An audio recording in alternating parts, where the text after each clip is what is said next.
श्री कृष्ण के जाते ही कलयुग समय के साथ लगातार बढ़ता जा रहा था और कल की पुराण में कहा गया है कि उस वक्त ब्रह्मा जी की पीठ से बेहद घिनौने दिखने वाले एक अजीब से इंसान का जन्म हुआ जिसका नाम था अधर्म। अधर्म को हर उस काम से नफरत थी जिससे धर्म का नाम दिया जाता था। धर्म का पालन करने वाले लोगों को तंग करना अधर्म नाम के इस इंसान का सबसे पसंदीदा काम था। एक बार अधर्म अपने रास्ते पे आगे बढ़ता जा रहा था, तभी उसकी मुलाकात बिल्ली जैसी बड़ी बड़ी आंखों वाली एक बेहद तेज और चालाक लड़की से हुई जिसका नाम था मिथ्या। अब अधर्म और मिथ्या एक दूसरे को पसंद करने लगे। जाहिर सी बात है, जो लोग एक जैसे होते हैं वो एक दूसरों को बहुत जल्दी पसंद भी आ जाते हैं। फिर उन दोनों ने शादी कर ली। इनकी शादी के बाद इन दोनों का एक बहुत ही ताकतवर बच्चा पैदा हुआ जिसका नाम इन दोनों ने दंभ रखा। कुछ दिनों बाद अधर्म और मिथ्या ने एक बेटी को जन्म दिया जिसका नाम था माया। वही माया जिसके चक्कर में पड़कर आज हम सच्चाई भूल जाते हैं। वो माया अधर्म की बेटी है। अब जैसे कि हम पहले भी बता चुके हैं, ये परिवार अधर्म का परिवार था जिसको धर्म की परिभाषा से ही नफरत थी। तो यहाँ पर भाई बहन जैसे रिश्ते मायने नहीं रखते थे। दंभ और माया, जो कि दरअसल में एक भाई बहन थे, इन्होंने आपस में शादी कर ली और उनसे एक बच्चे का जन्म हुआ जिसका नाम था लोभ। बाद में माया ने एक लड़की को भी जन्मा जिसका नाम था निकृति। बिल्कुल वैसे ही जैसे वंश परंपरा चली आ रही थी, लोभ और निकृति ने भी आपस में रिश्ता बनाया और लोभ और निकृति के बच्चे को क्रोध कहा गया। क्रोध की शादी इन्हीं के परिवार की एक लड़की हिंसा से हुई। आगे चलकर क्रोध और हिंसा जब आपस में मिले तब पैदा हुआ कलयुग के इस संसार का सबसे बड़ा राक्षस, संसार का सबसे बड़ा दुश्मन, रावण से भी ज्यादा शक्तिशाली कली, जिसे हम कलिराज के नाम से भी जानते हैं। कलिराज का शरीर काजल के समान काला था और उसकी आवाज भी बहुत भयानक थी। जाहिर सी बात है, जो लोग गलत करते हैं वो अपनी आवाज ऊंची करके बात करना ज्यादा पसंद करते हैं ताकि सामने से कोई उन्हें दबा ना पाए। कलिराज ने सोचा कि उन्हें अपनी माया को पूरी पृथ्वी में फैलाना होगा, तो इसके लिए उसे ऐसी चीजों को चुनना पड़ेगा जिसमें वो खुद का अंश छोड़ सके, और वो चीजें जब लोगों के संपर्क में आएंगी तो अपने आप ही कलिराज की माया उनके अंदर फैलती जाएगी। तब कलयुग के राक्षस कलिराज ने जुआ, शराब, पाप से कमाया हुआ सोना और स्त्री यानी कि महिलाओं पर अपनी माया का जाल फेंक दिया। अब यहाँ पर जो महिलाएं और लड़कियां ये शो इस वक्त सुन रही हैं, वो इस बात को सुनकर नाराज बिल्कुल ना हो। यहाँ उन महिलाओं की बात की गई है जो गलत काम करती हैं। इसे आप ऐसे भी समझ सकते हैं, क्योंकि कलिराज एक आदमी था तो उसने गलत काम करने वाली स्त्रियों को चुना। इसके बाद अब चलिए कलिराज के परिवार की आगे की कहानी सुनते हैं। कलिराज ने दुरुक्ति नाम की एक लड़की से शादी की। आगे चलकर दुरुक्ति ने 2 बच्चों को जन्म दिया। एक था लड़का जिसका नाम था भयानक और एक थी लड़की जिसका नाम था मृत्यु। मृत्यु ने भी आगे शादी की और मृत्यु का बेटा नीरय कहलाया। नीरय ने यातना से शादी की और ऐसे कलिराज का परिवार बढ़ता चला गया। फिर इसके परिवार में हजारों बच्चे पैदा हुए जो कलिराज की ही तरह बिल्कुल दुष्ट थे।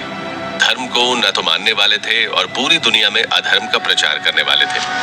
उन्हें पूजा पाठ, धर्म, संस्कार, नीति, वेद, पुराण, हर चीज से नफरत थी। वो सभी सिर्फ इस पूरी दुनिया को धीरे धीरे विनाश के कगार में ले जाना चाहते थे। इतना कहकर शेषनाग मौन हो गए। आप ही की तरह अनंत भी ये कहानी ध्यान से सुन रहा था। उसे ऐसा लगा जैसे वो किसी फैंटेसी स्टोरी को बड़े ध्यान से सुनते हुए एक इमेजिनेशन की तरह बड़े से पर्दे पर ध्यान से देख भी रहा है, और मानो उसका समय बर्बाद हो रहा है, क्योंकि ये कहानी काल्पनिक ही लग रही थी। आपको भी कुछ ऐसा ही लग रहा होगा। अगर ऐसे ख्याल आपके मन में भी आ रहे हैं तो अपने इन ख्यालों को उंगली दिखाकर कुछ देर के लिए शांत रहने को कहिए। शेषनाग ने यह कहानी जो सुनाई वो कलिराज की सच्चाई की मात्र एक झलक है।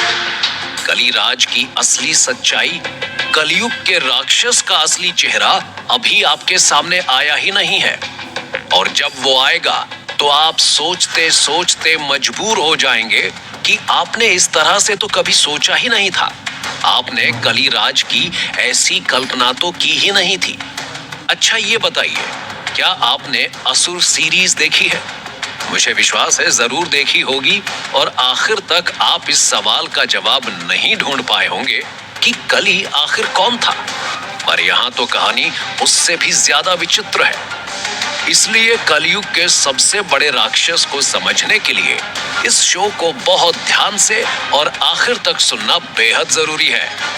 अनंत ने भी नाराज होते हुए पूछा। ठीक है, मैं समझ गया कि तुमने मुझे कलिराज की सच्चाई की एक छोटी सी झलक दिखाई है, पर कलिराज है कहां? आगे कुछ बताओगे? शेष ने मुस्कुराते हुए कहा। इतना तो तुम समझ गए होगे कि कृष्ण के जाते ही कलिराज आ चुका है। अब वो कहां छिपा बैठा है, उसे ढूंढने का काम कल्कि का है। तो हमें कल्कि की तलाश में निकलना होगा। कौन है ब्रह्म क्षत्रिय? किससे होगी आगे शेष और अनंत की मुलाकात? और कैसे बुलाएंगे वो कल्कि को अपने पास? वो 12 फीट ऊंचा शख्स कौन था? कौन ले गया अनंत और शेष को फ्यूचर की अनोखी दुनिया में? आज से 4 लाख साल बाद वो दुनिया अनंत को कैसी दिखेगी? जानने के लिए सुनते रहिए हम। कोई इस वक्त अगर अनंत को इन बड़ी बड़ी झाड़ियों के बीच इस तरह सोते हुए देखता तो सोचता कि शायद कोई राहगीर है जो राह भटक कर इस जंगल में फंस गया है और बेहोश हो गया है। पर सच्चाई तो ये थी कि यहाँ देखने वाला भी कोई नहीं था। अनंत की नींद खुली, वो जाग उठा और उसने देखा कि जंगल का नजारा बदल चुका है। वो किसी पहाड़ के ऊपर था। उसके सामने शेष आराम से जमीन पर बैठा आसपास के नजारे का लुत्फ उठा रहा था। अनंत ने आंखों को मसलते हुए उससे पूछा, हम समुद्र किनारे उस जंगल को छोड़कर इस पहाड़ पर कैसे आ गए? और ये कौन सा पहाड़ है? शेष ने इस सवाल का जवाब देने के बजाय बंदूक की गोली की तरह अनंत के सिर पर एक और सवाल दाग दिया। हम कल्कि को ढूंढ रहे थे ना। क्या हमारी इतनी औकात है कि हम कल्कि तक पहुंच सकते हैं? कल्कि को उसका युद्ध गुरु ही ढूंढ सकता है और इसीलिए हम उसकी तलाश में यहाँ आए हैं। और कौन है कल्कि का युद्ध गुरु? वही जिसने सबसे पहले तुम्हें कल्कि से परिचित करवाया था। परशुराम। परशुराम का नाम सुनते ही अनंत तो मानो जैसे झूम उठा। उसने तुरंत कहा, मुझे एंशिएंट हिस्ट्री के इस कैरेक्टर में बहुत इंटरेस्ट है। सोचकर देखो, ये ऋषि भी थे और योद्धा भी थे, इसीलिए इन्हें ब्रह्म क्षत्रिय कहा जाता था। जहां तक मेरी जानकारी है, इन्हें वेद पुराण का भी ज्ञान था और उन्हें शस्त्र चलाना भी बहुत अच्छी तरह से आता था, है ना?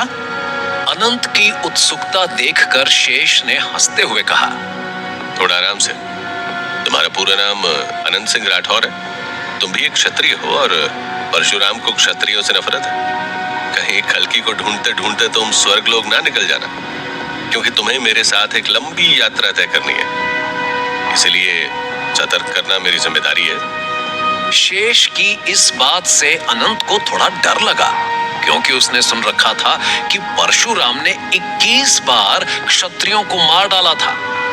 अनंत ने थोड़ा उदास होते हुए कहा, चलो ठीक है, बताओ अब आगे क्या करना है? सपना देखना है तुम्हें।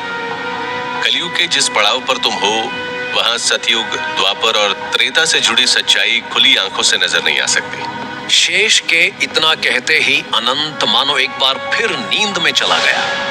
अनंत ने अपने सपने में जाते ही देखा एक 12 फुट से भी ऊंचा, लंबी कदकाठी का योद्धा, जो अपने एक कंधे पर धनुष बाण और दूसरे में फरसा घुमाते हुए महेंद्रगिरी पर्वत की ऊंचाई की ओर चलता जा रहा है। और उसकी नजर चलते हुए शेष और अनंत पर पड़ गई। वो पलटकर उनके पास आए। कुछ लोग होते हैं ना, जो कुछ कहते नहीं है, बस अपनी आंखों से सवाल पूछते हैं और उनकी आंखें इतनी ज्यादा सख्त होती हैं कि सामने देखने वाला डर से कांप उठता है। वैसा ही कुछ अनंत के साथ भी हुआ। परशुराम ने शेष को देखकर अपनी आंखें चौड़ी नहीं की, पर अनंत को देखकर उनकी नजरों में सवाल साफ नजर आ रहा था। ये अनंत है, जो हमेशा कलयुग के अंत की गाथा को समझते हुए सबसे सवाल पूछता रहता है। इसलिए मेरे इस सफर में ये मेरा हमराही है। परशुराम ने कुछ नहीं कहा। शेष जानता था कि कल्कि के आने का समय आ चुका है। उन्होंने बड़ी विनम्रता से पूछा, आप कल्कि के गुरु हैं और अब तो वक्त आ गया है कि आप कल्कि को अपने पास बुला लें। हाँ, कलयुग अपने अंतिम चरण पर है और कल्कि का बचपन पूर्ण हुआ। वह इस संसार को समझने के लिए अपने घर से निकल गए हैं और उनकी भेंट मुझसे शीघ्र होगी। अनंत जो इस समय शेष और परशुराम की बातें सुन रहा था, वो ये समझ गया कि ये एक लंबा टाइम ट्रैवल है और वो 2023 की अपनी दुनिया छोड़कर शायद 3 या 3.5 लाख साल आगे भविष्य की एक अनोखी दुनिया में आ चुका है। वो आसपास नजर घुमाकर देखने लगा, लेकिन पहाड़ के ऊपर का ये माहौल बिल्कुल वैसा ही था। बस यहाँ एक अनोखी शांति छाई हुई थी। अनंत ने शेष की तरफ देखकर बुदबुदाते हुए पूछा, इतने सालों बाद भविष्य की ये दुनिया भी बिल्कुल हमारी दुनिया की तरह ही नजर आ रही है। मुझे तो लगता था कि इतने आगे भविष्य में टेक्नोलॉजी हमारी दुनिया को पता नहीं कहां से कहां ले जाएगी। शेष ने घूरते हुए धीरे से अनंत के कानों में कहा, तुम खड़े तो भविष्य की इस अनोखी दुनिया में हो, पर आम लोगों की दुनिया से इस जगह का डायमेंशन अलग है। ये एक अलग आयाम है जहां आना हर किसी के लिए संभव नहीं है। इसीलिए यहाँ इतनी शांति है और ये जगह वैसी ही दिखती है जैसा परशुराम चाहते हैं। परशुराम अब अनंत को लेकर निश्चिंत थे। उन्होंने अपना फरसा उत्तर दिशा की ओर दिखाते हुए उन दोनों को आगे बढ़ने का इशारा किया। दरअसल इस समय परशुराम, अनंत और शेष महेंद्रगिरी पर्वत यानी ओडिशा में मौजूद थे। परशुराम वहां से उत्तर दिशा की ओर अर्थात हिमालय की ओर जाने का इशारा कर रहे थे। अनंत से रहा ना गया। उसने एक बार धीरे से शेष के कानों में जाकर पूछा, हम कहाँ जा रहे हैं? फ्यूचरिस्टिक वर्ल्ड में अर्थ को अनर्थ में बदलते तुम ही तो देखना चाहते थे ना, तो अब चलो। शेष ने लगभग अनंत की भाषा में ही उसे समझाने का प्रयास किया और वो सभी इस डायमेंशन से निकलकर टेक्नोलॉजी की अनोखी दुनिया में पहुंच गए, जहां धरती का नजारा बदल चुका था।